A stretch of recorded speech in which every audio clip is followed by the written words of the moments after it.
Hello and welcome to Unfudge Your Marketing. This is a show where I chat with business owners and leaders about their marketing missteps, mishaps, and things that didn't go as planned. But most importantly, we share the lessons learned with all of you, our listeners. I am your host. I'm Christy Mitchell. I'm a marketing strategist, and I specialize in working with service-based business owners who have relied on referrals and word of mouth to build their business. And they know in order to take things to the next level, they need to finally think more strategically about their marketing. Today, I am very excited to welcome Brian McDonald to the show. Brian helps fractional consultants and experts sell themselves. He serves ambitious entrepreneurs to help them hit or exceed their annual or multi-year revenue goals with an authentic and simplified approach to sales. It's a sales approach he developed over his past 24 plus years in sales, which he helps entrepreneurs implement into their own sales strategy. He also sits on two boards as the president of an organization that helps men become better fathers, husbands, brothers, and friends, as well as the president of an accelerator in the suburb of Chicago called Fox Valley Entrepreneurship Center that helps business owners past startup mode scale their businesses. With that, I will welcome Brian to the show. Hey, Hello. Christy. How are you? Good. How are you? Great. I'm great. Awesome to be here. Appreciate your time and asking me to be on. Yes, I'm so excited for this conversation. I like to give a shout out if there's someone who gets credit for introducing me to my guests. So Keith Labor was the one who Yep. introduced us, and so Yep. we've gotten to know each other quickly on LinkedIn and over Yep. Zoom. So many synergies I feel like in the way that I approach marketing and the way you approach sales. Oh yeah. So I'm really, really excited to have this conversation. Me too. Me too. This is awesome. Okay. So when we were talking about a topic or an experience rather that you've had to talk about on the show today, you mentioned that you had an experience buying a service to learn Facebook ad marketing and hmm do a campaign. You hmm mentioned that a lot went wrong in that process, a lot of lessons learned. So where would you like to kind of kick off Oh, that conversation? geez. Let's start here and then we'll just take it to wherever. So, um, you know this principle. It's like in marketing or sales, you need to go where your prospects are and spend your time, your marketing dollars. And at the end of this whole exercise of months of trying this Facebook ads, I realized my prospects weren't there. Right, Yeah. as much as people were doing Facebook ads. Well, highly likely. Let me say that because I don't want to contradict myself in something else. There's highly likely that they're not there, or how I was searching for them was never going to find them. Uh, we were getting leads, but those leads were not prospects, right? Not all Yeah. leads are created equal. Mm-hmm. And there's lots of random people that will enter their information for something free on the internet. Uh, so, it was a complete disaster. It was a complete disaster to the point where I thought it was a good idea. I apologized to my business partners. I'm like, this sucked. And I mean, it worked for other people. It just didn't work for us. My prospects are spending their time on LinkedIn. They're Yeah. not necessarily, they're not paying attention to me on Facebook, right? Or Yeah. even spending time on Facebook. So it was a disaster. Well, I appreciate your willingness to share that story. And my brain started turning as you were talking. What led you up to that point? What kind of happened where you were like, yeah, we should do this. We should give this a try? Because I know that business owners can resonate with what you're saying. Maybe it wasn't Facebook ads, maybe it was something else that they did that just like did not produce any results for them. But what Uh, kind of led up to that? it was ambition to scale faster, right? Like, hey, we need other mechanisms past referrals or um, maybe our own energy Uh-huh. to get to where we want to go, and to get to where we want to go and where we're at now, and um, where we want to go in the future. I'm not doing it on my own. I'm not doing my own marketing, nor as and that marketing is leveraged. So we were going after our ambition, seeing that, hey, this works for people, um, not realizing that it may not work for for everybody. And when I say chasing ambition, I bought a service from somebody I was introduced to that I actually interviewed on a podcast that I had many moons ago. And I believe that the guy was legit. I think he was legit, uh, uh, just for not who I serve. And Yeah. he was in Australia. So my coaching sessions were at midnight and 2 a.m. Oh my gosh. Yeah. Yeah. Oh, you're Right. Because he's in committed. Australia. He's in Australia. So it's not the fact that I didn't try, right? Yeah. Like, going to sleep at 3 o'clock in the morning. And at the time I had I think my daughter was in kindergarten. One of my daughters were in kindergarten, preschool. So, you know, waking up at 6, 7 to take care of them and take them to Yeah. school, right? Because my wife's a school teacher. She leaves at 6:45, Yeah. right? So it's not like I was just throwing money at it. I was throwing my You were mind. invested. I was Yeah. Your own invested. time I and was invested. energy. Yeah. Yep. Yeah. So that's what we were chasing. Yeah. So it's such funny timing of this conversation because I've had this like inclining. I'm like ready to turn on my camera and do a video on this because I feel like I'm seeing so much of this. And I don't want to put words in your mouth. Maybe Yeah. this will resonate, maybe it won't, but almost this like desperation for exactly what you're saying, for that like Oh, we want to do this quick and we want to get we want to get big results, we want to do it quickly, and so let's just like go into this one thing and spend a bunch of money and that's going to like produce clients for us. It's I like this urgency. I agree. It's a form of desperation that shows up as ambition. That's disguised as ambition, right? Oh, I like that. I like Because it that. is, right? Because it's like go, go, go, go, go instead of thinking through. And the way that the craziest thing is the way that we just approach thinking about sales strategy and just sales in general is a very systematic, slower testing, hypothesis approach.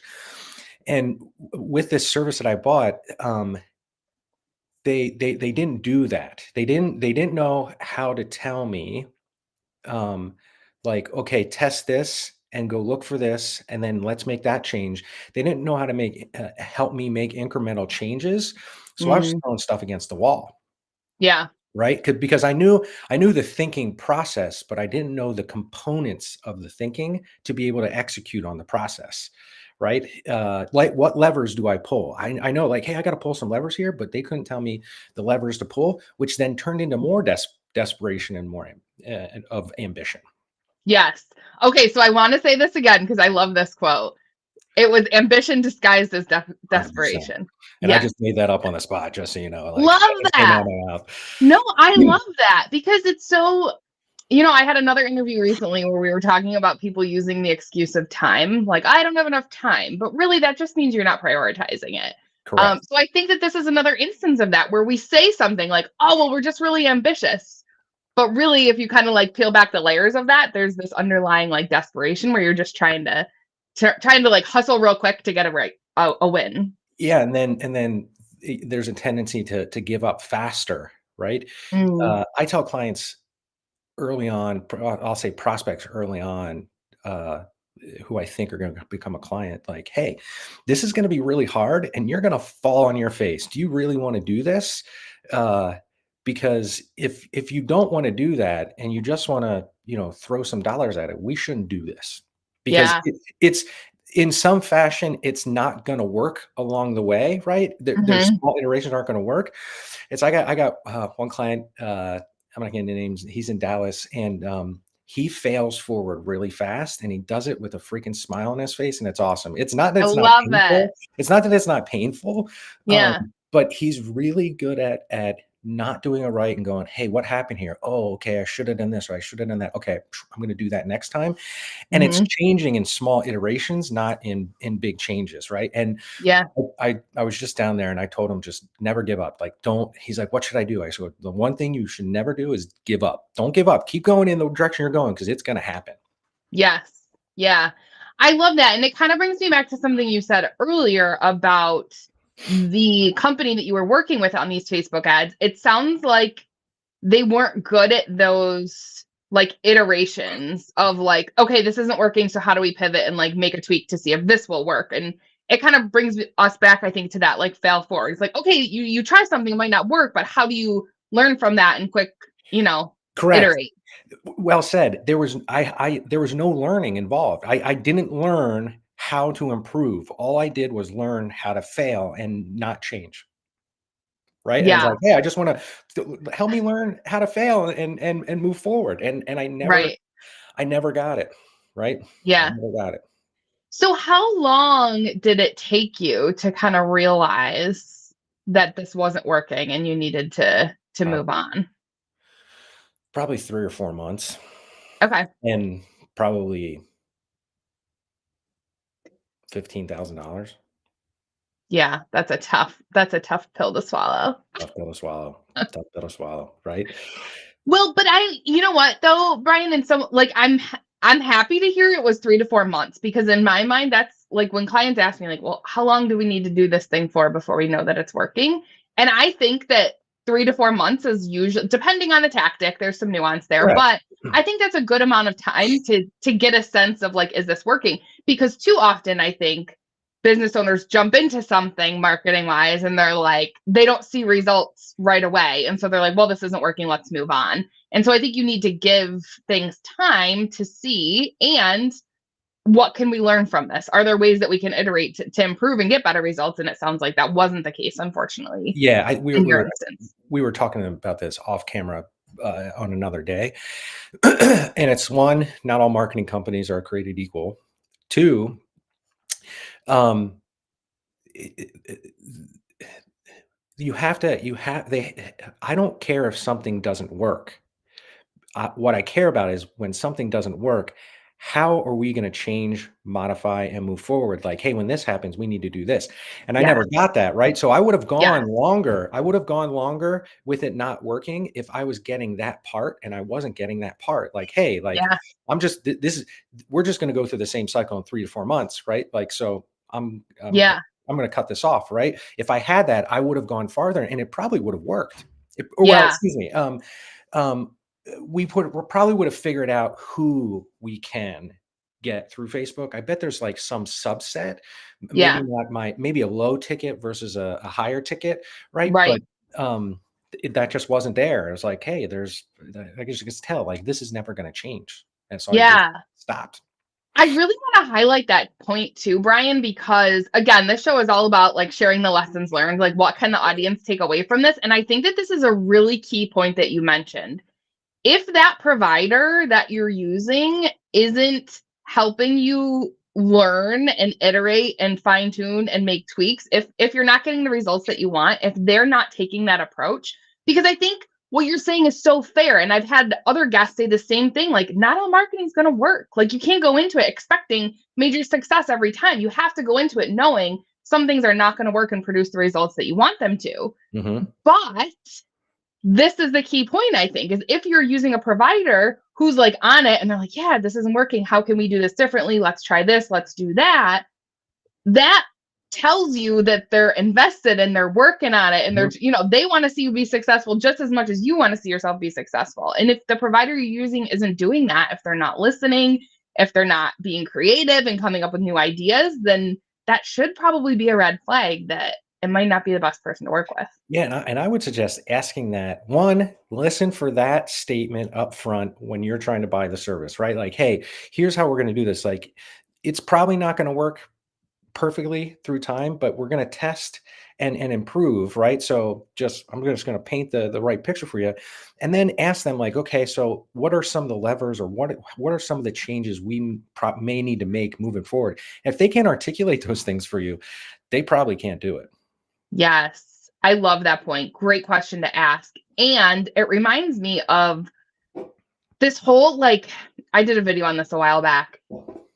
It doesn't sit well with me when marketers especially promise results. When like their pitch is like, we're going to 10x your leads in 20 days. Like it's so cringy to me. Like, I'm just like, I can't, like, I feel like those are red flags too, right? Whereas like you're saying, and it sounds like this is the same approach you take with your own clients, is like, let's just put it all on the table. Like you got to be in this. You got to know that the first thing we try might not get us where we want to go, but like you got to be in it, and we're going to work together, and we're going to figure it out, and we're going to, go Mhm. through the process together. Yeah, like we both need. I can't want it more than you when you're the client, right? It's not Yeah. that fact that I'm not going to try, but I can't want it more than you, right? And Hmm.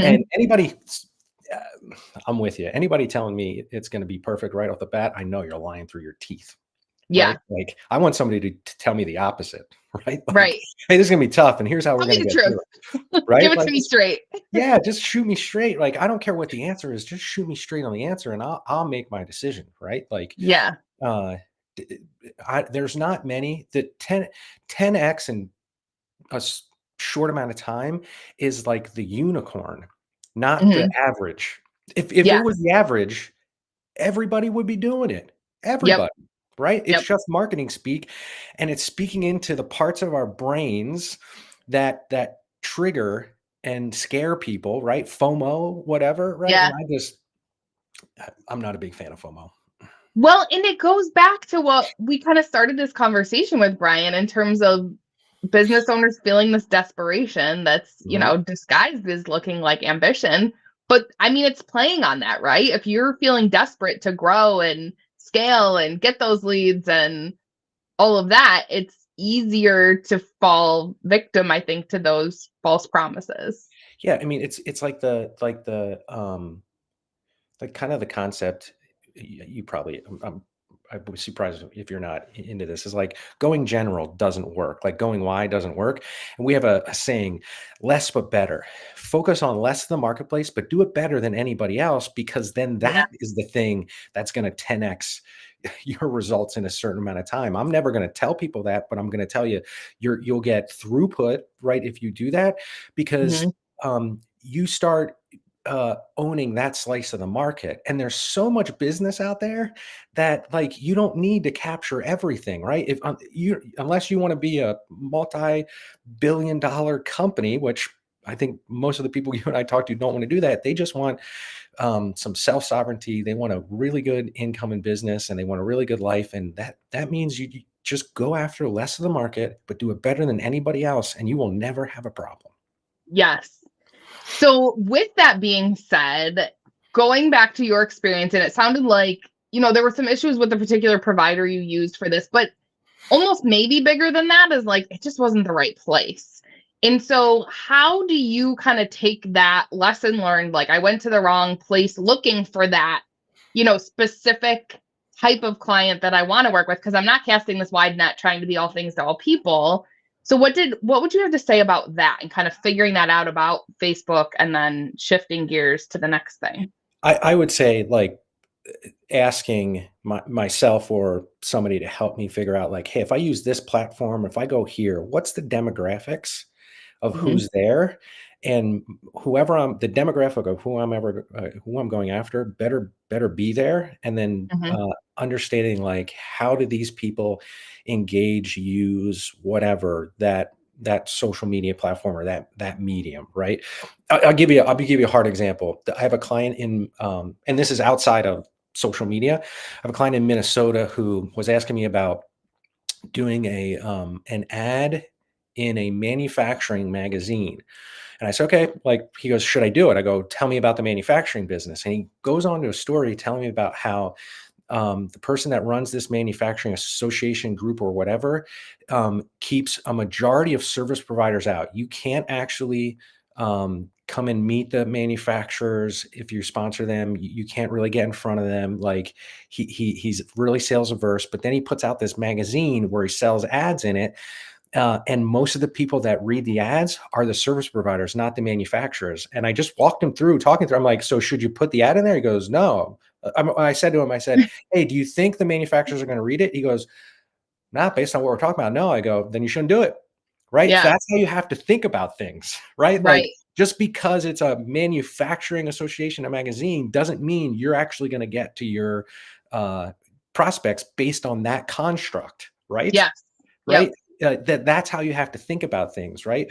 Even when it's like, I think they're here, think through it and like, can I actually, even though they're there, can I actually get to them?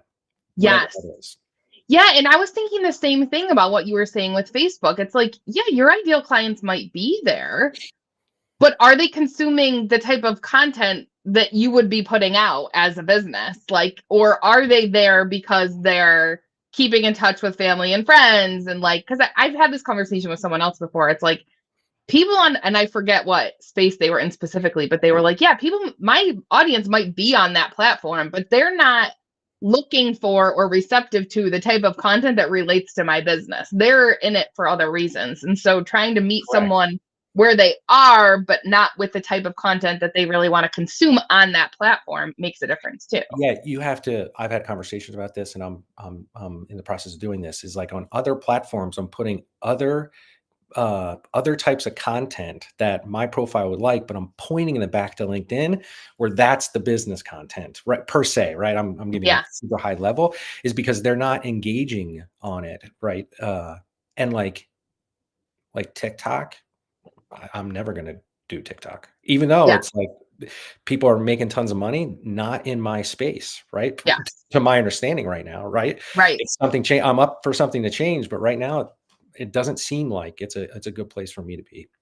Yes. And I want to go back to something you said earlier too about, I'm using my own words, but less is more. We don't Oh, need to less do but all better. the things. Less but Yes. better. Less but better. It's like I do that with clients all the time. It's like you don't need to be on all these social platforms. Usually when they come to me, they're like, well, I'm on Instagram and Facebook and LinkedIn. And then I like dig in and look at the data and like the engagement. I'm like, okay, but why are you on Facebook and Instagram? Exactly, Like right? when your Just clients are B2B, like just you yeah. don't, but I think it is to your point, like the whole FOMO, like it's like, oh, well, it seems like everyone else is doing it. And so I need to do it too. And gosh, I hate that. Yeah, yeah. I don't there's gotta be some psychological principle that says, "Here's why people do that." I can't Yeah. name it why. I just know it's something that exists, and Yes. it's like the saying is like, if everybody's running that way, I know to go that way, right? Yeah. Right? Like, just do the opposite because Yeah. everybody's just running with the crowd, right? Not Yes. aimlessly, Yeah. right? Like, I don't wanna do Yep. that. I don't wanna do Yeah. that. Such a great point. Oh my gosh, Brian, we covered so much ground in this Oh, yes. conversation. I love it. So is there anything else that we didn't touch on related to this experience, advice wise, that you want to talk about, or just something maybe we already said that you really want to hammer home to our No, I audience? don't I don't think there's anything else. I think it's more of like, um, hire somebody that knows how to test and improve. Give it, at least 3 to 4 months to know if you should continue, right? At least, maybe Yep. sometimes even 6 months. Less but better works for people that are watching this that Yeah. you and I serve. Less but better, and go where your prospects are, not where everybody else is going. Yes. Oh my gosh, so many great gems there. I appreciate you so much. Oh, Thank you totally so appreciate much it for too. coming on the show. If our listeners want to learn more about you and what you are up to, what is the best way for them to reach out? McDonaldBryan.com is my personal website, and then all of my social media are the same. It's McDonald Bryan. So LinkedIn is LinkedIn/in// McDonald Bryan. And you can also go to onpurposegrowth.com. Okay, awesome. Thank you so Thank much for you. coming on the Appreciate you. show. Yeah, this is awesome.